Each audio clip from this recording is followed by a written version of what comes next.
hay un retroceso claro y, por supuesto, es un retroceso porque eh, vulnera dos principios, ¿no? En primer lugar, el principio de la autonomía. Vamos a conversar, comunicamos con Antonio Maldonado, ex procurador anticorrupción. Doctor Maldonado, ¿qué tal? Buenas noches, bienvenida exitosa. Buenas noches, señor Paredes. Buenas noches, señorita Torres. A ver, usted ha sido procurador anticorrupción.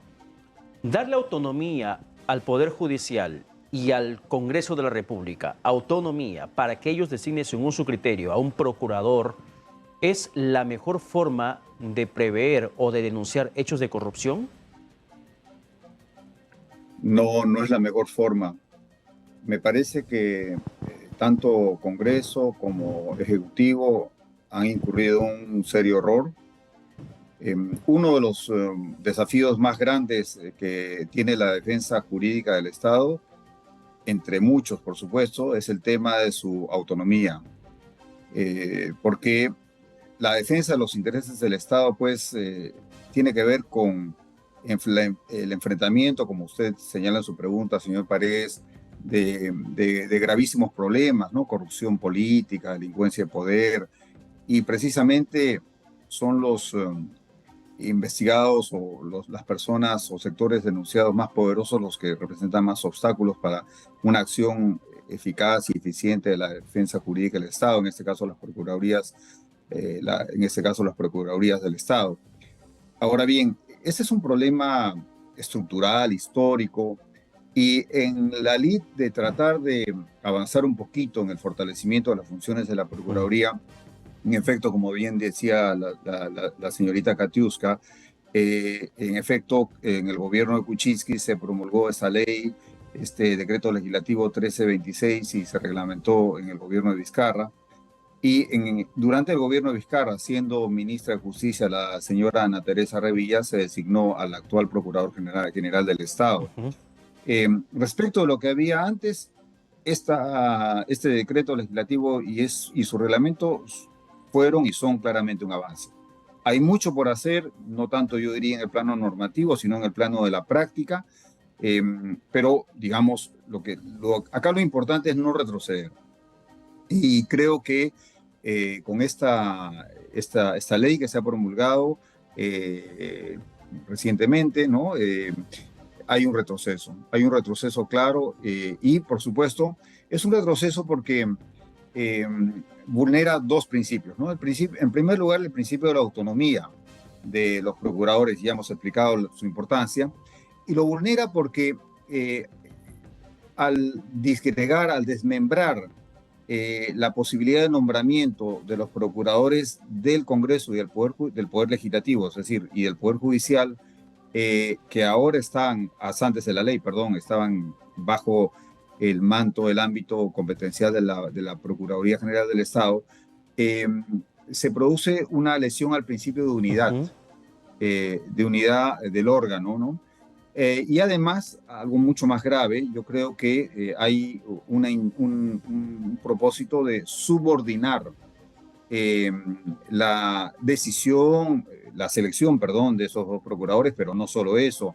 A través de vulnerar esta selección también se está vulnerando las decisiones autónomas de estos dos procuradores con el fin de tenerlos controlados.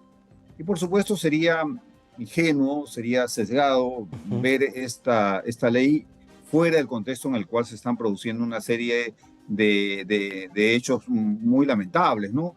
Entre ellos la reciente designación del defensor del pueblo, una persona que no reúne el perfil para tal cargo, que fue una decisión producto de un acuerdo político, no respetó ningún estándar internacional al respecto, y otras situaciones más, ¿no? Entonces, es una ley que genera preocupación, ciertamente. Es un retroceso para la lucha contra la corrupción. La Procuraduría ya anunció acciones legales contra esta ley. La pregunta es si llegará a buen puerto. Recordemos que cuando este equipo de la Defensoría del Pueblo, los trabajadores, fueron hasta el TC le dio la razón al Congreso. ¿Cuáles son las salidas, cuáles son las armas que tiene la Procuraduría para decir frenen lo que ustedes están haciendo? Tanto Congreso como el Poder Ejecutivo, el gobierno de la señora Boluarte. Mire, me parece que acá no hay una discusión sobre el valor normativo, el contenido normativo, si una norma es mejor que la otra o no lo es. Mire, en el fondo estamos en un escenario controlado por fuerzas políticas. Y mientras estas fuerzas políticas que antes estaban debilitadas, estaban a punto de salir con elecciones adelantadas, etcétera, etcétera, sigan controlando este escenario, es más, lo controlan de hecho y se sienten muy confiadas, por eso han promulgado no solo esta ley, sino muchísimas otras. Entonces, yo creo que las acciones legales que pueda adoptar y llevar a cabo la Procuraduría General del Estado no van a ir a ningún lugar. No van a ir a ningún lugar porque me parece que incluso en el Poder Judicial, y esto es fácil de interpretarlo, de leerlo a partir de un análisis del discurso de apertura del actual presidente de la Corte Suprema, hay un retroceso enorme respecto de la gestión anterior. Un retroceso en términos de visión del país, de defensa de los derechos, y lo demuestran varias decisiones ya adoptadas. Magistrados que consideramos progresistas han venido suscribiendo estas decisiones que recortan el derecho a la protesta o lo estigmatizan y lo criminalizan. En fin, y hay otras decisiones mucho más lamentables que solo se explican en el contexto en que todo el Poder Judicial está girando hacia un ámbito conservador, y esto está claramente enunciado por el propio presidente de la Corte Suprema, el nuevo, quiero decir, ¿no? Entonces, en el Congreso ya sabemos cómo es el libreto, de tal manera que acá lo que hay que entrar al fondo es en la discusión política, ¿no? Es decir, si estamos frente a fuerzas que quieren fortalecer el Estado de Derecho, fortalecer el régimen democrático, o están en un camino contrario. Y esa es la discusión que hay que dar. Seguramente será loable que el procurador Soria presente alguna acción. Yo creo francamente que no va a ir a ningún sitio, no va a llegar a ningún puerto, no va a tener ningún éxito, mientras estas fuerzas políticas controlen el escenario político dominante en el Perú. Doctor Maldonado, a ver, para no hablar sobre un escenario gaseoso, un poco para aterrizar el tema y dar a conocer a la población la importancia del cargo de un procurador y el por qué es necesario mantener, preservar, garantizar su independencia y no el sometimiento político de quien le pueda finalmente designar en el puesto. ¿Por qué es importante este cargo? Bueno, es muy importante porque es la persona, el órgano también unido a la persona, o al revés también, que rectora la defensa jurídica del Estado, ¿no? Al crearse la Procuraduría General del Estado, el Perú solo ha seguido la ruta que ya hace muchísimos años existe en otros países, concretamente Chile, estados modernos que quieren plegarse a la OSDE, en fin, como muestra de su modernidad, de su fortaleza institucional, subrayan los valores de la autonomía. En este caso, ese es el estándar aplicable a un Procurador General del Estado. El Estado peruano es hoy día un Estado enorme, es un Estado con miles de funcionarios, con mucho dinero. Entonces, por supuesto, en arca abierta el justo peca, es decir, vemos las cosas nomás en el Congreso, ¿no?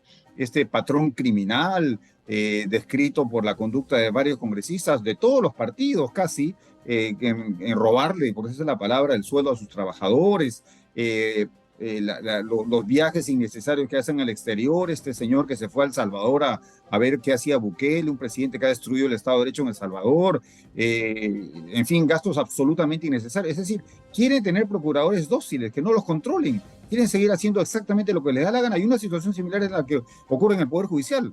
Y ya sabemos cómo se estructura el gabinete, el presidente de la Corte Suprema, cómo se nombran ahí al jefe de gabinete, a los integrantes de ese gabinete. Hace poco hemos sabido la denuncia de unas cifras enormes de pagos a un sacerdote. En fin, cosas inaceptables, pues, un Estado que tiene otras urgencias, otras prioridades, y donde vemos que hay dos poderes del Estado que creen, pues, que pueden hacer lo que les da la gana con el patrimonio de todos los peruanos, ¿no?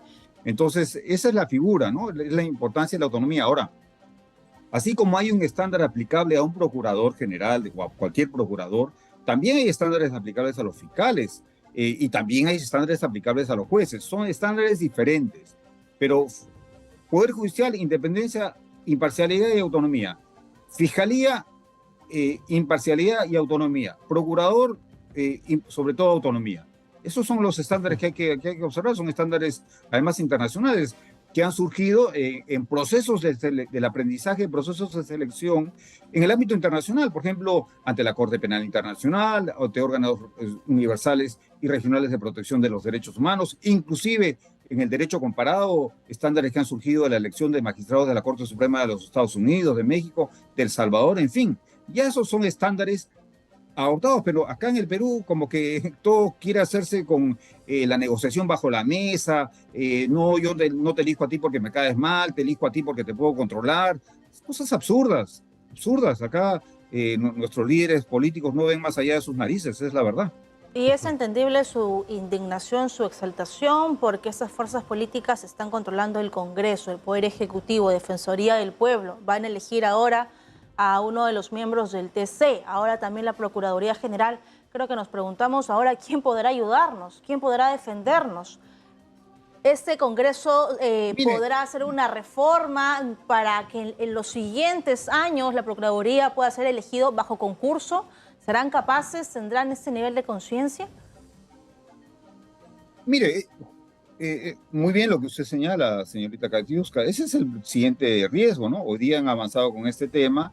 El día de mañana el Congreso querrá elegir al Procurador General bajo el pretexto de que con eso le garantizan un mayor estándar de autonomía, cosa exactamente contraria. Es decir, acá hay una discusión política de fondo que hay que dar en el país y realmente esos son los temas previos que hay que zanjar. Y bueno, lo que estamos viendo son expresiones, reitero, de fuerzas políticas que creen pues que el Estado es para ellos, ¿no? Que el Estado de Derecho no hay que fortalecerlo.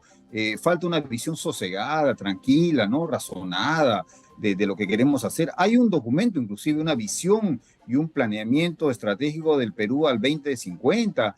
Nadie le hace caso, ni siquiera el presidente que lo promulgó, que fue Castillo, ni siquiera él se daba cuenta del importante documento que había promulgado. Esa es una hoja de ruta para el futuro. Y también hay otros documentos, otros compromisos internacionales, los Objetivos de Desarrollo Sostenible, en particular el ODS 16, que se refiere a la relación entre justicia, paz y desarrollo, en fin. La hoja de ruta está clarísima. Lo que pasa es que a nuestros políticos hay que enterarlos de que eso existe y a ver si salen más allá de sus pequeñas negociaciones, de sus pequeños intereses, que nada tienen que ver con el futuro del país. Una visión del país, que es lo que se requiere. Y eso es lo que estamos necesitando. Y de alguna manera alguien tiene que ponerlo sobre la mesa. Pero por supuesto no para pelearse ni nada, sino para tratar de razonar, de dialogar, qué es lo que falta en el Perú y tratar de llegar a consensos. Eso no puede hacerse en este momento con las fuerzas políticas que tenemos, particularmente en el Congreso. Ahora, doctor Maldonado, usted menciona algo que el procurador Daniel Soria podría no conseguir mayor situación favorable, presentar alguna acción. Sin embargo, una demanda inconstitucional a esta norma publicada podría revertir esta decisión de darle finalmente sometimiento a procuradores. No lo creo. No lo creo.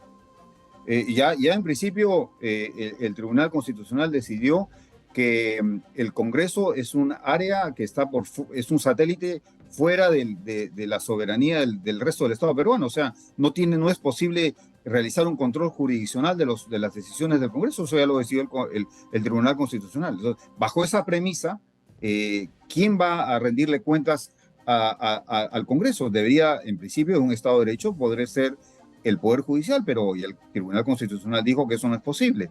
Entonces yo no creo, la verdad, reitero, ¿no?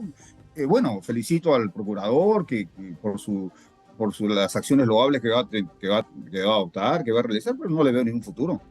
No en este escenario. Bien. No en este escenario. Acá hay que dar una discusión más de fondo. Y esa es la discusión que yo invito a dar a personas que crean que hay un compromiso con el Estado de Derecho y con la democracia en el país. Bien, gracias a Antonio Maldonado, ex procurador anticorrupción. Muchas gracias por esta reflexión. Lo único que me da esperanza es que la población cada vez es más crítica. Entonces, si los políticos piensan que no se dan cuenta, eso es completamente falso. Cada vez son más las personas que buscan informarse y que están enteradas de la política nacional. Muchas gracias.